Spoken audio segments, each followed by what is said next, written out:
আসসালামু আলাইকুম। সবাই আশা করি ভালো আছেন। বঙ্গবন্ধু শেখ মুজিবুর রহমান বাংলাদেশের ইতিহাসে বাংলাদেশের যে কয়জন রাজনৈতিক ব্যক্তিত্ব জন্মগ্রহণ করেছেন তাদের মধ্যে সবথেকে বেশি প্রভাবশালী একজন মানুষ।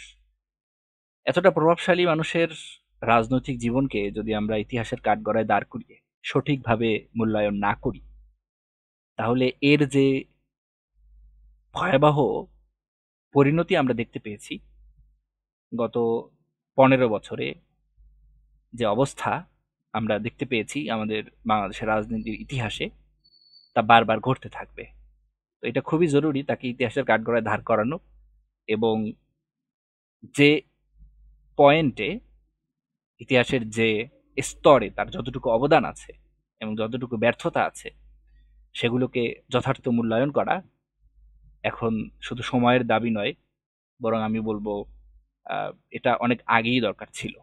যদিও আওয়ামী লীগ আমার মনে হয় না কোনো অপশন রেখেছে যে তাকে নিয়ে নির্মোহ পর্যালোচনা হবে বা তার রাজনৈতিক ব্যক্তি সত্তাকে সঠিকভাবে মূল্যায়ন করা হবে।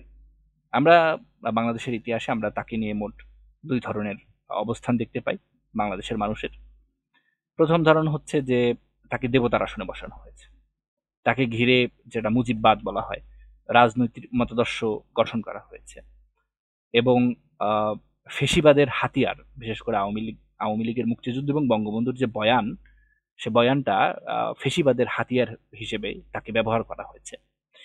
আরেক শ্রেণী দেখতে পাই যে যারা তার প্রতি প্রচন্ড রকমের বিদ্বেষ পোষণ করেন, তাকে ঘৃণা করেন, এমনকি তাকে যে হত্যা করা হয়েছে সেই হত্যাকাণ্ডকেও তারা আসলে সঠিক এবং যথার্থ বলেই বিবেচনা করেন। তা আমাদের এই দুই শ্রেণীর মধ্যে থেকে বেরিয়ে আসতে হবে। আওয়ামী লীগের যে বঙ্গবন্ধুর যে বয়ান, সে বয়ান থেকে আমাদের বেরিয়ে এসে তাকে যথার্থভাবে মূল্যায়ন করতে হবে, এবং যারা তাকে যেভাবে যে নৃশংসভাবে হত্যা করা হয়েছে এগুলোকে যারা সঠিক মনে করে, আমাদেরকে তাদের অবস্থান থেকেও সরে আসতে হবে। আমরা ইতিহাসের কাঠগড়ায় তাকে দাঁড় করিয়ে তার রাজনৈতিক সত্তাকে আমরা বিবেচনা যদি না করি, তাহলে তিনি পুনরায় ফেসিবাদের হাতিয়ার হয়ে উঠবেন। তো এখন সময়ে তাকে নিয়ে বিবেচনা করার, তাকে মূল্যায়ন করার। তা আমি এখানে সংক্ষিপ্ত কিছু পয়েন্ট তুলে ধরছি, যদিও আমি বিস্তারিত আলোচনায় যাব না। আলোচনা সংক্ষিপ্ত করাই জরুরি, এবং যারা বাংলাদেশের ইতিহাস নিয়ে কম বেশি লেখাপড়া করেন, জানেন বা গবেষণা করেন, তাকে নিয়েও পড়েন পক্ষে বিপক্ষে, তারা এটা সবাই জানেন তার রাজনৈতিক অবস্থানগুলো আসলে কিভাবে বিকশিত হয়েছে বা তিনি কিভাবে ধীরে ধীরে বাংলাদেশের রাজনীতির মঞ্চে একজন আহ, একজন অপ্রতিরোধ্য ব্যক্তি হিসেবে নিজেকে গড়ে তুলেছেন। তো এইগুলো কি আমরা আসলে মোট দেখা যায় তিনটা বা চারটা ভাগে ভাগ করা যায় তার রাজনৈতিক জীবনকে, এবং প্রত্যেকটা সেক্টরে তার অবস্থানকে আমরা মূল্যায়ন আমাদের করতে হবে। তার রাজনৈতিক জীবনের সূচনা ঘটে মুসলিম লীগের ছাত্র সংগঠনের যোগদানের মাধ্যমে, যে মুসলিম লীগ ৪৭-এর দেশ ভাগ এবং মুসলিম জাতীয়তাবাদীর চেতনার ভিত্তিতে দেশ ভাগের জন্য যারা কাজ করেছেন, সমর্থন করেছেন। তো সুতরাং তাকে আমরা ওই ৪৭-এর দেশ ভাগের একজন আহ, কর্মী হিসেবে, ছাত্র কর্মী হিসেবে আমরা দেখতে পারি, এবং তার এখানে দেশ ভাগের পক্ষে যে তার অবস্থান সেটাও পরিষ্কার। দ্বিতীয় হচ্ছে পাকিস্তান প্রতিষ্ঠার পর যখন আওয়ামী লীগ প্রতিষ্ঠিত হয়, আওয়ামী লীগ খুবই জরুরি ছিল যেটা মুসলিম লীগ ভেঙে আওয়ামী লীগ প্রতিষ্ঠা হয়েছে। মাওলানা ভাসানী, আবুল হাশেমের মতো বড় বড় রাজনীতিবিদরা সেখানে ছিলেন, তিনি সেখানে একজন যুব নেতা হিসেবে ছিলেন, এবং তিনি পাকিস্তানের যে সামরিক শাসন ছিল, পাকিস্তানের যে রাজনীতি গণতন্ত্রের নামে অগণতান্ত্রিক রাজনীতির যে ধারাটা চলে আসছিল আওয়ামী লীগের মাধ্যমে, তিনি তার আহ, ক্ষেত্রে প্রতিবাদ জানিয়েছেন। তিনি একজন জনগণের অধিকার এবং রাজনৈতিক অধিকারের, বাংলাদেশের পাকিস্তানের রাজনৈতিক অধিকারের জন্য তিনি সংগ্রাম করেছেন। আমরা একজন সংগ্রামী পুরুষ হিসেবে তাকে দেখতে পাই। তারপর হচ্ছে মুক্তিযুদ্ধ, বাঙালি বাংলাদেশীদের জন্য, বাঙালি বাংলাদেশীদের আহ, রাজনৈতিক এবং সামাজিক এবং আমি বলবো যে একদম অস্তিত্বের জন্য যেটা একটা খুবই গুরুত্বপূর্ণ একটা বিষয়। মুক্তিযুদ্ধের বিষয়ে আমাদেরকে একটা স্পষ্ট ধারণা আমাদের এখানে রাখতে হবে যে মুক্তিযুদ্ধ হচ্ছে ১৯৪৭ সালে পাকিস্তান প্রতিষ্ঠার পর আমরা যে সামরিক শাসন দেখেছি, যে শোষণ দেখেছি, যে বৈষম্য দেখেছি, আহ, তার বিরুদ্ধে একটা অবস্থান, যে আমরা যে উদ্দেশ্যে ১৯৪৭-এ দেশ ভাগ করে পাকিস্তান প্রতিষ্ঠা করেছিলাম, সেই উদ্দেশ্য আসলে পূরণ হয়নি। তো পূরণ না হওয়ার ফলে একটা একটা প্রতিবাদ, একটা গৃহযুদ্ধ এবং সশস্ত্র একটা সংগ্রামের মাধ্যমে পাকিস্তান থেকে আলাদা হয়েছে। নিজেদের বিকাশের জন্য, নিজেদের উন্নতির জন্য, অর্থনৈতিক, সামাজিক, সাংস্কৃতিক, ধর্মীয় ঐতিহ্য সবকিছুর জন্য আমরা সংগ্রাম করেছি মুক্তিযুদ্ধের সময়। এবং এটা একটা সামরিক শাসনের বিরুদ্ধে প্রথম পদক্ষেপ হলেও পরবর্তীতে বাঙালি বাংলাদেশিদের, হিন্দু, মুসলমান, বৌদ্ধ, খ্রিস্টান নির্বিশেষে সকলের অস্তিত্ব রক্ষার একটা সংগ্রাম হয়ে দাঁড়ায় এই 1971 সালে মুক্তিযুদ্ধ। এই মুক্তিযুদ্ধে বঙ্গবন্ধু শেখ মুজিবুর রহমান একজন, তিনি যদিও কারাগারে ছিলেন কিন্তু তার অধীনস্থ যারা ছিলেন তাকে সামনে রেখেই আসলে মুক্তিযুদ্ধ করেছে। তো তিনি পরবর্তীতে এবং মুক্তিযুদ্ধের আগেও তার ভূমিকা মুক্তিযুদ্ধকে অনেক বেশি প্রভাবিত করেছে। যাই হোক, যদিও পক্ষে বিপক্ষে অনেক আলোচনা আছে, কিন্তু মুক্তিযুদ্ধে তার অবদানকে অস্বীকার করা কখনোই যাবে না। তো সুতরাং তার জীবনে এখানে আমরা প্রথমত দুইটা পয়েন্ট দেখতে পাই। প্রথম হচ্ছে যে 1947 সালে তার রাজনীতিতে, তার আগেই তিনি রাজনীতিতে অংশগ্রহণ করেছেন। 47-এ তার দেশ ভাগে, তিনি যখন ভারত থেকে পাকিস্তান প্রতিষ্ঠা হয় ভেঙে, ভারত ভেঙে, তখন তিনি একজন ছাত্র হিসেবে, একজন রাজনীতির একজন কর্মী হিসেবে তিনি 47-কে সমর্থন করেছেন। এরপরে যখন পাকিস্তান আমলে আওয়ামী লীগ প্রতিষ্ঠা হয়, প্রথমত আওয়ামী মুসলিম লীগ, তারপর আওয়ামী লীগ, তো তিনি ধীরে ধীরে এখানে পরবর্তীতে সোহরাওয়ার্দী ওনাদের পরে এসে আওয়ামী লীগের হাল ধরেন। এর আগে প্রথমে যুবনেতা, এরপরে হচ্ছে সাধারণ সম্পাদক, সম্পাদক থেকে এভাবে উঠে এসেছেন তিনি। এবং মুক্তিযুদ্ধ তার মাধ্যমে সংগঠিত হয়েছে তার নেতৃত্বে, এটা বলা যেতে পারে। তো এখানে আমরা তার দুইটা পয়েন্ট দেখতে পাই। প্রথম পয়েন্টে তিনি 47-এ মুসলিম জাতীয়তাবাদী এবং দ্বিজাতি তত্ত্বের সমর্থক ছিলেন।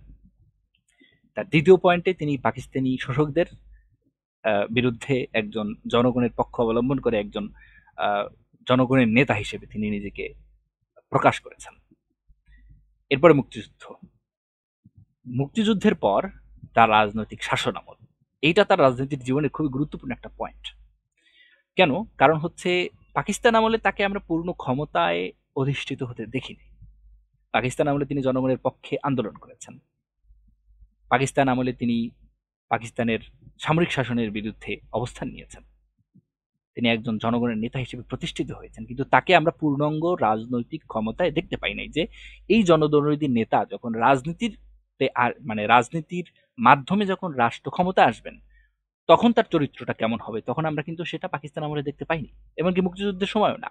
মুক্তিযুদ্ধের পরে যখন তিনি সর্বময় ক্ষমতার অধিকারী হলেন একটা দেশের, তখন আমরা প্রকৃতপক্ষে তার অবস্থান এবং তার রাজনৈতিক দর্শনের পরিপূর্ণ বিকাশ দেখতে পাই। সেইটাই হচ্ছে তার জীবনের সব থেকে বড় সমালোচনার বিষয়, যে তিনি তার রাজনৈতিক জীবনে বাংলাদেশে তিনি আহ, আহ, যুদ্ধের পরে, মুক্তিযুদ্ধের পরে তিনি তার রাজনৈতিক যে ভূমিকা পালন করেছে, সেখানে বাকশাল থেকে শুরু করে একদলীয় গণতন্ত্র, বাকশাল ইত্যাদি তো আছেই, সেই সাথে সীমাহীন দুর্নীতি, লুটপাট ইত্যাদি আরো অনেক অভিযোগ হয় তার শিষ্যদের মধ্যে।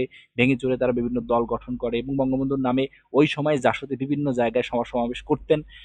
তো এই যে ক্ষুব্ধতা জনগণের মধ্যে, একটা রাজনৈতিক অস্থিরতা, একটা বিশাল বড় আহ মহামারী হয়ে গেল, যেখানে হাজার হাজার মানুষ মৃত্যুবরণ করেছে মহামারীতে, এই সবগুলো কিন্তু বঙ্গবন্ধুর শাসন আমলে হয়েছে। এবং রাজনৈতিক দুরবস্থা, অর্থনৈতিক দুরবস্থা, সামাজিক দুরবস্থা, আইন শৃঙ্খলার যে একটা ভয়াবহ পরিণতি, এগুলো কিন্তু তার আমলে আমরা খুব ভালোভাবে দেখতে পেয়েছি। এই সমস্ত ক্ষোভ গিয়ে পরবর্তীতে একটা নৃশংস হত্যাকাণ্ডের মাধ্যমে, এটা তার জীবনের ইন্ডিং পয়েন্ট, এবং তাকে সপরিবারে তাকে শহীদ করা হয় বা তাকে মেরে ফেলা হয়। এই চারটা ক্যাটাগরিতে বঙ্গবন্ধু শেখ মুজিবুর রহমানকে আমাদেরকে চিন্তা করতে হবে। তার প্রথম দুইটা পর্বের রাজনৈতিক অবদানকে আমাদের স্বীকার করতে হবে, এবং তার মাঝের যে বাংলাদেশ শাসন, তিনি যখন বাংলাদেশের সর্বময় ক্ষমতার অধিকারী হয়ে বাংলাদেশকে শাসন করার জন্য বসেছিলেন, তখন তার রাজনৈতিক ভূমিকাটা কেমন ছিল সেটা আমাদেরকে যথার্থভাবে মূল্যায়ন করতে হবে, এবং সেটা সমালোচনার একটা বড় জায়গা। এরপর হচ্ছে তাকে নৃশংসভাবে হত্যা করা, এটাকে কখনোই তুচ্ছভাবে দেখা সম্ভব নয়। এটা কোনো সাধারণ সেনা অভ্যুত্থান ছিল না। হ্যাঁ, এটা কথাতে সেনাবাহিনীর একটা বড় অংশ বা বড় ইউনিট তার বিরুদ্ধে ছিল, এবং যখন হত্যাকাণ্ড ঘটে, প্রায় 900 সৈন্যের একটা অভ্যুত্থান ঘটে, পরবর্তীতে সেনাদের যে নীরব ভূমিকা, তৎকালীন সময়ে সেনাপ্রধান সম্ভবত ছিলেন জেনারেল শফিউল্লাহ, আমার নাম সঠিক খেয়াল নেই, তারপরে সাফায়েত জামিল ছিলেন, তার অধীনস্থ অনেক বড় একজন সেনা অফিসার ছিলেন, তাদের যে নীরবতা, তাদের যে আহ, অবস্থান তার হত্যাকাণ্ডের পর, সেটা পক্ষে বিপক্ষে আলোচনা করলে দেখা যায় যে এটা পরবর্তীতে সবাই মেনে নিয়েছিল। তো যাই হোক, এটা একটা নৃশংস হত্যাকাণ্ড ছিল, এটাকে কখনোই নর্মাল করা যাবে না, এটাকে নর্মাল করা যাবেই না। একথা সত্য যে তিনি তাকে অপসারণের জন্য রাজনৈতিকভাবে কোনো পথ খোলা রাখেননি। তিনি রক্ষী বাহিনী গঠন করেছেন, তিনি অনেক কিছুই করেছেন, কিন্তু সপরিবারে সেনা, একটা বাংলাদেশের সেনাদের একটা অংশ যখন তাকে সপরিবারে হত্যা করে, তো সেটা হত্যাকাণ্ডই হয়। এটাকে নর্মাল করে বিবেচনা করা যাবে না। তার রাজনীতির জীবনের, স্বাধীনতোত্তর বাংলাদেশে তার রাজনৈতিক জীবনটা খুব কঠিনভাবে সমালোচিত একটা জীবন। আহ, এখানে অনেক আলাপ আছে, এখানে তাকে হয়তো বা তার অধীনস্থ যারা ছিল ওইভাবে পরিচালনা করেছে, তার কথা শোনেনি অথবা শুনেছে, অথবা তিনিই এভাবে নিজে মাও সেতংয়ের মতো একটা একদলীয় শাসন ব্যবস্থা প্রতিষ্ঠার জন্য তিনি চীনের ফর্মুলা ফলো করছেন। যাই করেছেন, এটা একটা বড় ধরনের সমালোচনার অংশ তার রাজনীতির জীবনে। এখানে তাকে দেবদূত বানানোর কোনো অবকাশ নেই। ঠিক তেমনিভাবে তার হত্যাকাণ্ডকেও নর্মাল করার কোনো অবকাশ নেই।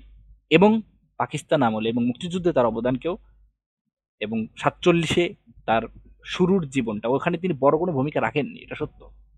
তো তার শুরুর জীবনে তিনি যে মুসলিম জাতীয়তাবাদী চেতনায় উদ্বুদ্ধ ছিলেন, সেটাও আমাদেরকে খুব ভালোভাবে বিবেচনা করতে হবে, মানুষকে বলতে হবে। তো এই বঙ্গবন্ধু শেখ মুজিবুর রহমানকে আমরা যদি এই ৪ ভাগে বিভক্ত করি, ইতিহাসের কাঠগড়ায় এনে তার অবদান এবং তার যে ব্যর্থতা, এটাকে যথার্থভাবে মূল্যায়ন যদি না করি, তাহলে এই প্রজন্মের ২ টা অংশ যেভাবে আমরা দেখতে পাচ্ছি, একটা অংশ যাকে দেবতার আসনে বসিয়ে রেখেছেন গত ১৫ বছরে, ইতিহাস খুললেই, পাতা খুললেই আমরা তাকে দেখতে পাই সব জায়গায়। ঠিক তেমনিভাবে এই প্রজন্মের একটা বড় অংশ তার উপর বিরূপ, এবং তাকে যে নৃশংসভাবে হত্যা করা হয়েছে সেটাকেও তারা নরমাল করছে। তো পক্ষে বিপক্ষে হয়ে যাবে, তখন হয়ে যাবে যে যখন ওই অংশ ক্ষমতা আসবে তখন তিনি দেবতা, আবার যখন এই অংশ ক্ষমতা আসবে তখন তিনি একজন অসুর, তখন তিনি ফেরাউন নমরুদ হয়ে যাবেন। তা আমাদের উচিত হচ্ছে ইতিহাসকে ইতিহাসের স্থানে রেখে তাকে মূল্যায়ন করা, যাতে তিনি নমরুদ না হন, যাতে তিনি দেবতাও না হন, যাতে তিনি মানুষের কাতারে থাকেন। আশা করি আহ, আমি আমার যে কথা বলতে চেয়েছি সেটা পরিষ্কার হয়েছে। সবাইকে আন্তরিকভাবে ধন্যবাদ জানাচ্ছি। আসসালামু আলাইকুম।